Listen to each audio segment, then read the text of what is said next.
Halo, Assalamualaikum warahmatullahi wabarakatuh. Jumpa lagi dengan kita di podcast Renaissance LPAIK Sura. Teman-teman yang luar biasa sekali, kali ini kita kedatangan tamu yang luar biasa hebat. Ada tema yang lagi berkembang saat ini. Sebelum saya perkenalkan narasumber kita, saya akan menyampaikan terkait tema kita ya, yang saat ini sedang lagi maraknya ya, yaitu tentang ekonomi di tengah gejolak global, menakar ketahanan fisikal Indonesia dalam bayang-bayang konflik dunia. Di tengah dinamika dunia yang semakin tidak menentu ini, ada banyak sekali fenomena-fenomena yang terjadi, baik itu salah satunya adalah peperangan di dunia ya. Dan ini menjadikan ekonomi kita mendapatkan tekanan yang luar biasa, baik dari berbagai arah, dari segala sisi. Nah, mulai dari konflik geopolitik iya, distribusi rantai pasok iya, ketidakpastian kebijakan dari uh, moneter di internasional juga iya. Tentu Indonesia pasti akan berdampak, meskipun dalam peperangan ini Indonesia tidak ada dampaknya ya. Mungkin seperti itu ya, Pak. Tidak terlalu berdampak. Cuman kalau dalam ekonomi pasti akan ada dampak-dampaknya. Nah, situasi ini selain juga menuntut dari negara-negara maju, ternyata juga negara-negara berkembang. Nah, sebagai bagian dari sistem ekonomi global, Indonesia juga dihadapkan pada tantangan untuk menjaga fiskal di tengah gejolak tersebut. Pertanyaannya teman-teman, seberapa kuat fondasi fiskal kita dalam menghadapi tantangan eksternal itu? Karena kadang-kadang kebijakan itu memang perlu dipahami dulu ya, dipelajari oleh para pakarnya agar kita yang awam terkait ekonomi ini juga bisa mempelajari. Nah, dalam episode podcast kali ini kita akan kupas lebih mendalam lagi bagaimana Indonesia lebih bisa menakar ketahanan dari konflik dunia. Dan di sini kita kedatangan tamu yang luar biasa, yaitu ada Bapak Budi Wahyu Mahardika ST MM ya, SE, ST dan MM. Oh, luar biasa sekali. Ini sampai sarjana 2 kali Pak berarti. Iya. Oh, Masya Allah. Pakarnya ini memang. Selamat siang Bapak. Siang. Alhamdulillah sehat. Alhamdulillah. Nah ya, Pak Budi ini adalah Kepala Biro Administrasi Keuangan ya di Universitas Muhammadiyah Surabaya. Ini yang megang keuangan seluruh kampus ini ya. Hajat hidupnya orang banyak ada di tangan beliau. Luar biasa sekali Pak Budi. Nah, Pak Budi, terkait perbincangan kita kali ini ya.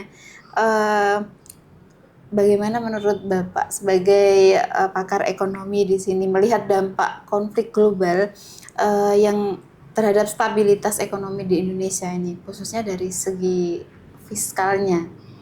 Jadi di fiskal ya. Jadi kebijakan fiskal adalah kebijakan oleh pemerintah bagaimana pemerintah bisa mendapatkan pendapatan untuk menjalankan aktivitas pemerintahan. Nah, memang mayoritas itu dari pajak. Baru dari pendapatan dividen dari BUMN dan lain sebagainya. Dalam 1 tahun, pemerintah itu APBD-nya dianggarkan tahun 2026 itu 2.358 triliun. 2.358 triliun. Nah, memang besar, tetapi ini nggak cukup. Nah, untuk kondisi ekonomi saat ini, pemerintah super ekstra effortnya agar bisa menambah sekitar 560 triliun lagi. Nah, berapa kali nolnya itu? Betul. Termasuk hal yang terpenting di penambahan ekspansi pajak 200 triliun. Jadi yang jelas apa yang dilakukan pemerintah itu jangan sampai berdampak terhadap perekonomian, terutama dari pengusaha. Jadi kalau pengusaha itu juga kolaps atau bisa tidak tumbuh, otomatis pendapatan dari pemerintah juga akan menurun. Otomatis juga kenaikan dari pajak itu juga terhambat. Jadi harus punya target tinggi, tapi punya dampak yang sebaliknya bisa memburuk kalau seandainya tidak tepat dalam penanganan. Seperti itu. Jadi ada faktor ya Pak ya, dari antara perusahaan juga dengan pemerintah. Pemerintah. Saling berkesinambungan. Dan memang selama ini dari Kementerian Keuangan kita memang punya kebijakan tuh memang kebijakan pajaknya ini atau bukan kebijakan fiskalnya itu fiskal defisit ya.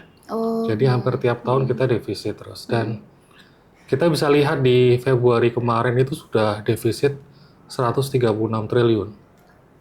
136 Iya, jadi triliun. betul dapatnya itu 358 triliun, tapi kita keluarnya 493,8 triliun. Jadi minus 136 triliun. Iya ya. Nah, kalau misalnya pemerintah pengen nyoba target 560 gitu ya, untuk tahun ini penambahan dari 2.358. Nah, penambahan 560 ini kalau sudah kena 2 bulan aja defisit 136 itu kemungkinan saja bisa tidak cukup lagi. Nggak cukup ya Pak, udah jauh. Padahal di pikiran saya udah ini nolnya nggak cukup. Ternyata masih kurang ya. Masih kurang gitu. Masalah. Ya, memang Indonesia itu tidak terlibat perang. Ya. Tapi permasalahannya adalah efek perang itu mempengaruhi harga-harga. Betul. Nah itu yang banyak ditanyakan teman-teman. Iya, pertama dari minyak ya. Bapak Ibu teman-teman sekalian harus digarisbawahi ya. Kita ini bukan pengekspor minyak sekarang ya. Iya, betul. Sekarang sudah pengimpor ya. Jadi ketika misalnya sebelumnya minyak itu harganya $65 per barel, sekarang jadi kemarin sempat tembus 100 USD per barel, itu otomatis sudah berapa tuh? Naik 30%, 40% lebih. Akhirnya bahan bakunya yang dari minyak termasuk logistik itu kena semua. Seperti itu. Dan yang harus dipahami lagi, kita itu 70% masih impor. 70%. Iya, jadi kita makan, alhamdulillah ini ya, ini kalau pendem ya. Tapi kalau roti dari gandum ya, nah gandum itu kita masih impor ya. Ini asli Indonesia ini. 100%-nya kita impor itu gandum. Belum dari susu dan sebagainya. Akhirnya kalau misalnya kita bicara tentang ekspor impor, ini bermain di kurs. Otomatis kalau kurs yang saat ini rupiah melemah, otomatis harga-harga akan naik. Iya, betul. Harga-harga akan naik. Dan itu mempengaruhi juga bukan hanya dari segi daya beli masyarakat, tapi juga dari bahan bakunya perusahaan. Betul. Jadi kalau bahan bakunya perusahaan itu naik, otomatis harga jualnya juga naik. Akhirnya masyarakat juga daya belinya agak berkurang. Oh iya. Nah itu yang harus dipahami bahwa efeknya berantai. Jadi meskipun kita tidak ada efek perangnya, betul, tapi ekonomi itu ya Pak ya yang berang. Apalagi yang kena minyak ini. Minyak ini kan untuk transportasi semuanya ya, betul, pasti semuanya akan jadi berpengaruh juga. Nah kalau begitu bagaimana Pak ketahanan fiskal Indonesia itu untuk mampu merespon tekanan eksternal ini? Ya, memang kembali lagi ketika kondisinya tidak stabil di ekonomi global ya, efisiensi itu harus dilakukan. Efisiensi dilakukan, betul. Jadi bukan hanya di tataran perusahaan, tapi seharusnya juga di negara pun seperti itu. Jadi dilakukan efisiensi ya. Dan termasuk program-program yang sudah berjalan itu bisa dievaluasi. Kalau seandainya itu memang tidak berdampak signifikan gitu ya. Seperti itu. Jadi contoh misalnya ya 300 triliun gitu untuk makan gratis. Kita MPG. Memang fokusnya itu fokus ke ini aja, ke memang yang siswa-siswi yang memang tidak mampu. Itu mungkin pemangkasannya luar biasa. Tetapi permasalahannya program ini sudah berjalan dan banyak yang sudah stakeholder yang di dalamnya. Akhirnya juga agak sulit kalau misalnya seandainya itu untuk dievaluasi atau dilakukan efisiensi. Maka dari itu ya pemerintah harus melakukan analisis mendalam. Dan namanya pemerintah itu sama dengan pebisnis ya. Cut fat, jadi kita tuh potong yang tidak penting. Jadi cut fat, not cut the muscle. Jadi kita motong lemak, bukan ototnya. Maksudnya ototnya, ya. bukan, jangan sampai ketika perusahaan itu membuat produk, membuat layanan, deliver produk atau deliver project itu terlambat gitu, malah nanti tambah rugi karena kena denda. Jadi produknya harus bagus, layanannya juga bagus, dan juga deliver projectnya juga harus bagus. Sama pemerintah itu juga harus tetap layanannya harus bagus, produk yang dihasilkan juga bagus, dan juga project-projectnya tidak terlambat. Jangan sampai pemotongan-pemotongan malah mengakibatkan project yang harusnya tepat waktu malah mundur. Kayak gitu. Nah itu berarti efisiensi itu menjadi satu hal yang penting. Strategi Pak ya, strategi untuk, dan itu harus dari bawah ya, dari bawah juga harus kerjasama. Teman-teman harus efisiensi. Kalau pulang kerja jangan lupa matikan lampu nih teman-teman ya, jangan lupa, itu juga termasuk efisiensi Pak ya. Tapi kerjanya juga tetap harus, jangan lembat. Oke, baik Bapak. Nah, selanjutnya untuk kebijakan fiskal ini menurut panjenengan yang paling krusial yang dilakukan pemerintah untuk menjaga stabilitas Indonesia lebih pada apa, di proyek apa? Ya memang ini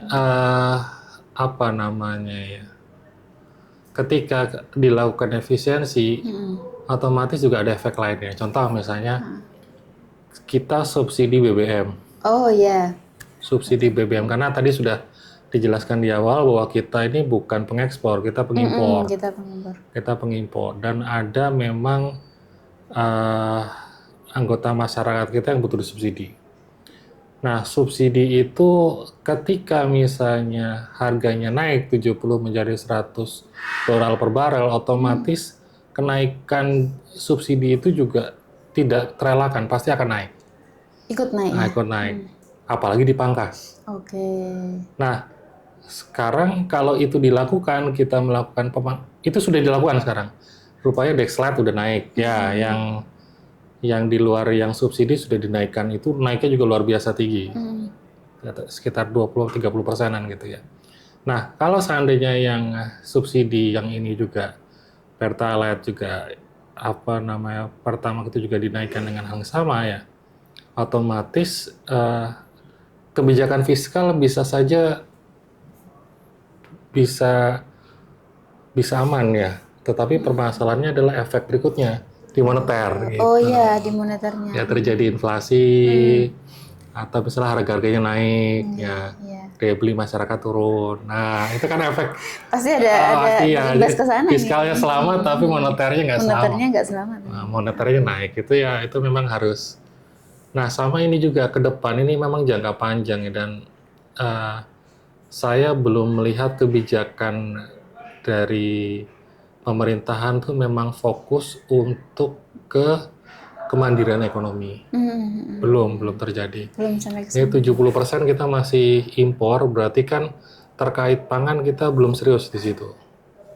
Belum serius. Jadi kayak misalnya terkait susu, terkait tentang gandum, terkait tentang daging sapi sekalipun kita juga masih impor dan sebagainya. Jadi memang di beberapa periode sebelumnya pemerintah memang lebih ke arah ke infrastruktur ya, tetapi ke arah untuk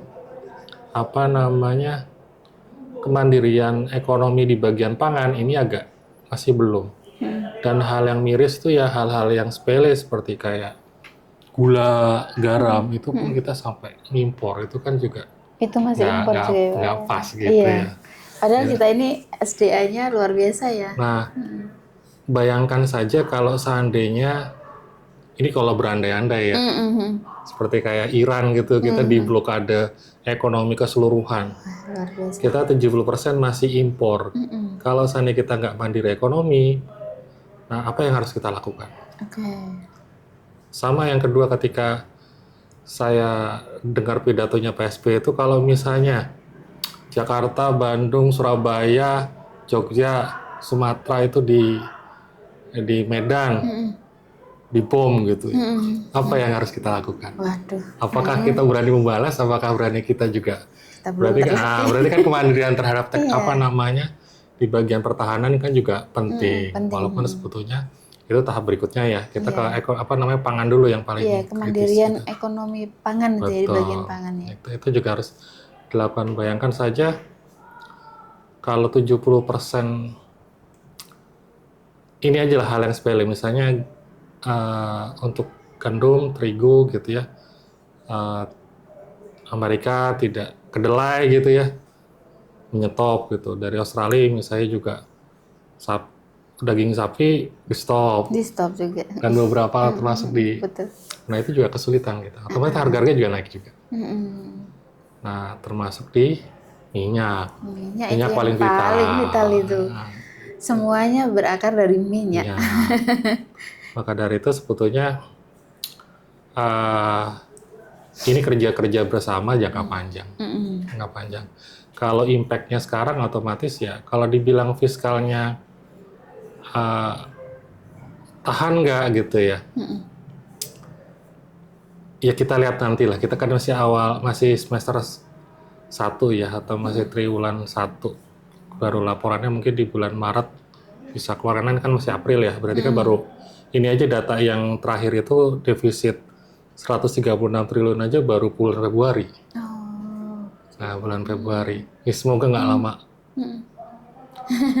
Ya, perangnya udah selesai, semoga. Iya, Terus juga semoga. bisa stabil kembali sehingga harga-harga bisa turun. Bismillah. Iya. Soalnya kalau kita belajar dari Iran, ya Iran ya sudah terlatih bertahun-tahun ya. Kalau kita lihat sejarahnya, dia sudah terbiasa mandiri. Termasuk Betul. makanan itu mandiri, semuanya dibuat sendiri, tidak menggantungkan dari negara lain. Kalau kita dibombardir kayak itu ya jauh perbandingannya ya. Bayangin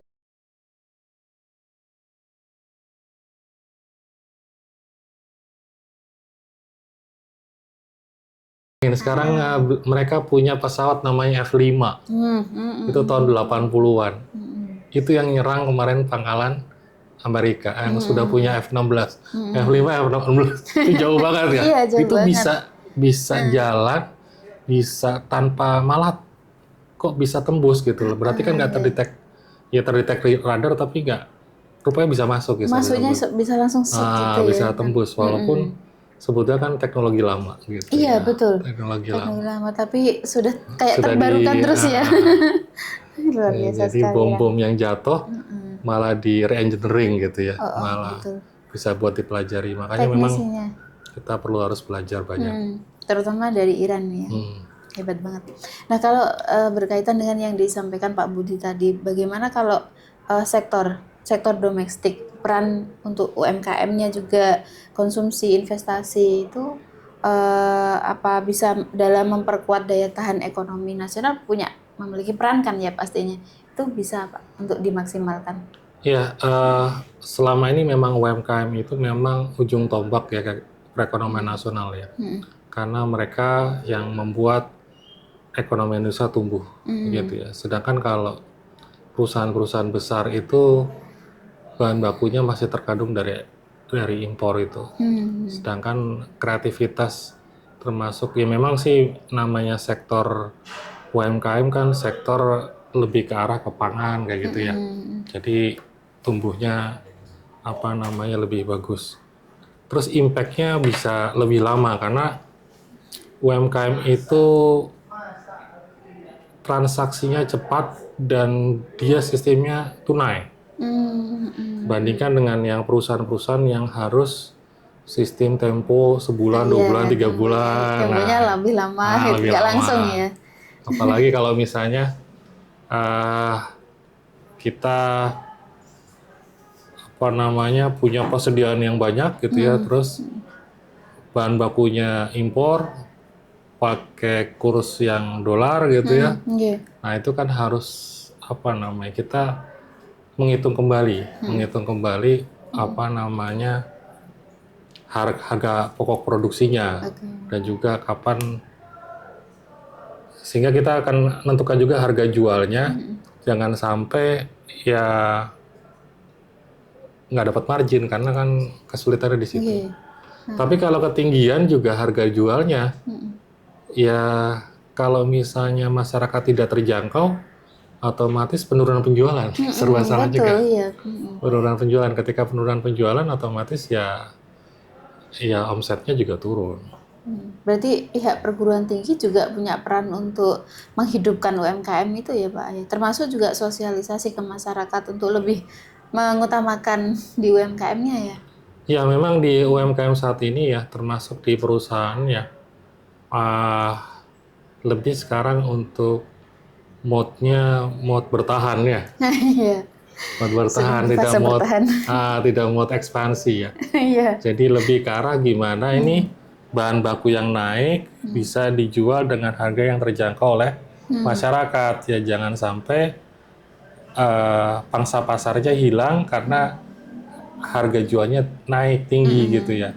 Jadi sebetulnya itu yang dilakukan, termasuk kalau perusahaan-perusahaan yang punya modal besar, yang relatif punya modal yang cukup ya, juga harus berpikir ulang, karena kalau investasi modal saat ini juga berisiko ya. Yang paling mungkin ya mungkin diversifikasi produk. Maksudnya kita membuat sebuah produk atau kita untuk mencari segmen baru gitu, atau ekspansi ke wilayah baru dengan produk yang sama. Nah, gitu. Jadi biar nggak monoton gitu Pak ya. Atau untuk meningkatkan perluasan pasar juga. Jadi lebih ke arah ekspansi, arahnya ke sana. Jadi kalau ke investasi modal bikin pabrik dan sebagainya itu masih wait and see semua. Jauh juga ya. Oke, baik.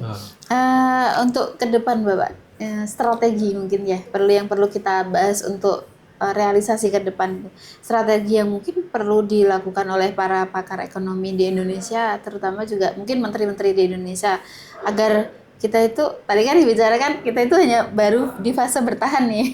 Untuk kelanjutannya, peluangnya itu kan jauh mungkin ya, tapi kan harus tetap bersaing ya untuk bisa menjadi negara yang maju.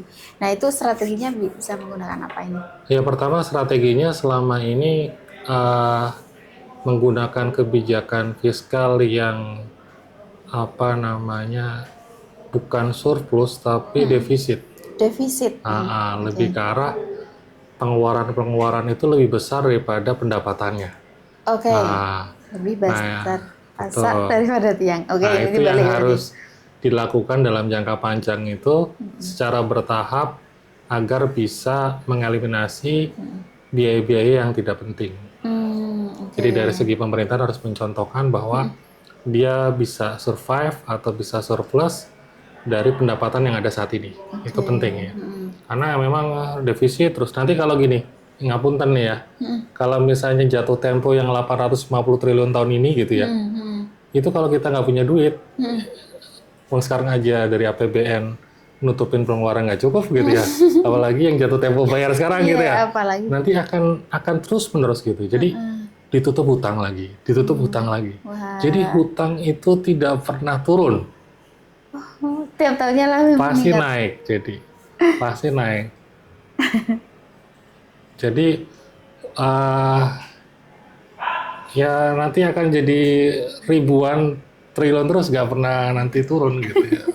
Mewariskan hutang terus ya. Jadi harus paling nggak itu ya inilah kita targetnya di surplus itu. Terus yang kedua, arah kebijakannya itu memang arah jangka panjang.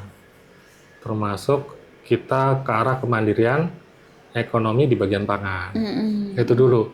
Baru ke tahap riset teknologi. Gimana caranya dengan teknologi itu pangan itu bisa meningkat. Kita ini ketinggalan teknologinya. Ya, mungkin kalau mungkin dari segi varietas atau yang lebih bagus itu kan bisa menghasilkan yang lebih banyak juga. Jadi rata-rata kita masih mungkin kalau misalnya padi gitu ya, misalnya 8-10 ton ya udah banyak loh yang 20 ton gitu, udah banyak gitu. Maksudnya kita harus bikin riset-riset yang ke arah sana. Jadi lahannya sama tapi hasilnya bisa lebih hebat. Tidak hanya di padi tapi di lainnya. Jadi bukan swasembada pangan itu terjadi pada satu kala, tapi seharusnya juga harus dilakukan juga saat ini.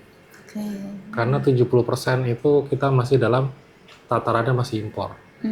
Itu yang harus diperhatikan. Jadi pertama efisiensi, yang kedua kemandirian ekonomi gitu ya, terkait itu. Terus yang ketiga baru kita bicara tentang daya saing bangsa. Daya saing bangsa itu ya di riset, di SDM-nya, pendidikan, biayanya juga diperbesar, risetnya gitu ya. Dan ketika misalnya kolaborasi dengan perguruan tinggi ya bisa menghasilkan riset-riset yang juga memberikan manfaat kepada masyarakat. Nah, memberikan manfaat pada masyarakat. Yang terakhir Pak, pesan untuk mahasiswa kita terkait efisiensi dan juga ekonomi. Jadi efisiensi itu bukan pada saat kondisi krisis. Jadi ketika awal bulan dapat kiriman orang tua, makannya anak-anak, ketika sudah mau akhir bulan gitu ya, terus krisis, makan seadanya gitu. Enggak, jadi prinsipnya di perusahaan juga sama. Jadi yang dinamakan cost reduction strategi cost reduction, jadi mengurangi cost itu suatu yang dilakukan terus-menerus. Misalnya dari, betul, misalnya kita produksi, biayanya 100, dengan inovasi apa agar bisa berkurang cost-nya. 100, jadi misalnya jadi 80. Dan itu kita semakin efisien, semakin inovasinya semakin tinggi, itu otomatis kita juga bisa dapat nilai tambah dari situ. Sama ketika kita bicara tentang pengelolaan keuangan pribadi atau warga, sederhana bahasanya, hidup sederhana itu bukan miskin. Gitu. Iya betul. Berarti kita kan mengeluarkan uang sesuai dengan penggunaannya, gitu, sesuai dengan kebutuhannya. Jadi jangan sampai kita, yaitu punya kebijakan fiskal yang defisit. itu juga nggak boleh dilakukan oleh pribadi, gitu. Jadi pendapatannya 100, kita pengeluarannya 120. 120-nya dari mana gitu. Itu harus ya kalau pemerintah defisit saat ini kan diharapkan nanti surplus. Kalau kita udah harus surplus harus. Kalau enggak nanti akan terjadi utang yang bergulung, akhirnya juga akan membunuh diri sendiri gitu. Jadi jangan samakan contoh yang tadi diberikan itu digunakan manajemen keuangan pribadi keluarga itu beda, antara negara sama pribadi beda.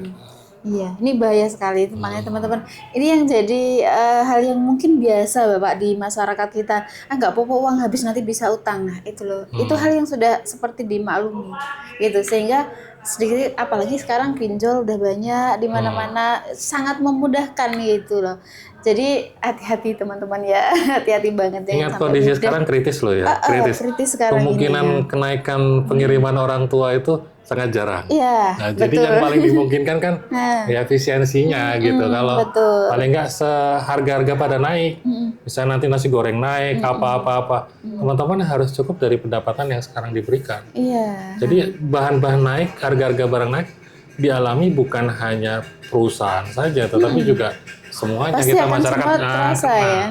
Gitu. Nah, itu karena ekonomi itu bisa sampai semua lapisan yang merasakan, tidak hanya perusahaan-perusahaan besar saja, bahkan kita pribadi juga akan merasain. Jangan mudah-mudahin utang teman-teman ya. Ini pembahasan tentang ekonomi memang sangat melebar Pak ya, karena bisa membahas untuk semuanya. Dan itu adalah perbincangan kita hari ini. Banyak sekali yang kita ambil ya pelajaran dari Bapak Budi terkait ekonomi. hemat-hemat teman-teman, dan efisiensi itu perlu, dan tapi tetap harus kerja keras. Jangan merasa diefisiensi tapi kerjanya berkurang.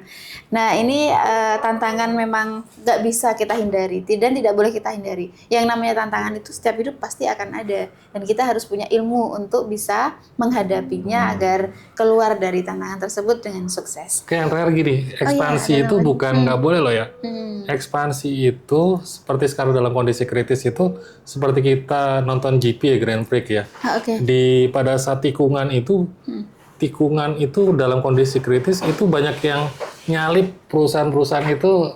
Nah, kan dalam kondisi kritis maksudnya ekspansi itu bisa dilakukan pada saat kondisi kritis. Bukan tidak diperbolehkan, tetapi tentu saja dipastikan kita punya relatif dana yang cukup ya, dan kita juga sudah jelas apa yang kita berikan investasi itu dan manfaatnya harus jauh lebih besar yang kita berikan. Itu harus dipastikan. Jadi misalnya kita bukan tidak boleh untuk membuka perluasan pasar, boleh kalau misalnya peluangnya itu ada, dananya ada, cadangan dana juga ada untuk kalau misalnya terjadi yang tidak diinginkan. Jadi cadangan itu penting. Jadi karena bersiap untuk kedepannya. Jadi kalau perusahaan itu 3 bulan itu aman, kita harus punya cadangan paling nggak 5 bulan. Jadi dana investasi cukup, cadangan cukup, baru bisa kita melakukan ekspansi. Bukan tidak boleh, tetapi saat ini memang kondisinya relatif banyak yang bertahan dan wait and see. Baik, nah itu teman-teman, ketahanan fiskal ini memang bukan sekedar berbicara tentang angka ya, tapi cerminan dari kemampuan kita sebagai seorang pembelajar. Jadi untuk kemampuan bangsa juga untuk bertahan dan berkembang di tengah perubahan global yang luar biasa tajam menukik sekali hari ini. Nah, terima kasih untuk Bapak Budi sebagai narasumber. Terima kasih banyak atas sharing-sharingnya kali ini. Begitu banyak ilmu yang kita dapatkan dan wawasan yang sangat berharga. Semoga bermanfaat untuk para pendengar kita, baik dari segala sisi, dari ilmu, dari para ilmuwan, dari mahasiswa, dari masyarakat umum. Saya sebagai host, mohon maaf kalau ada kekurangan dan kesalahan. Mohon pamit undur diri. Sampai jumpa di episode berikutnya. Jangan lupa kalau kalian punya keinginan atau request materi apa yang akan kita bahas, silakan komentar di kolom komen di bawah ini. Terima kasih. Wassalamualaikum warahmatullahi wabarakatuh.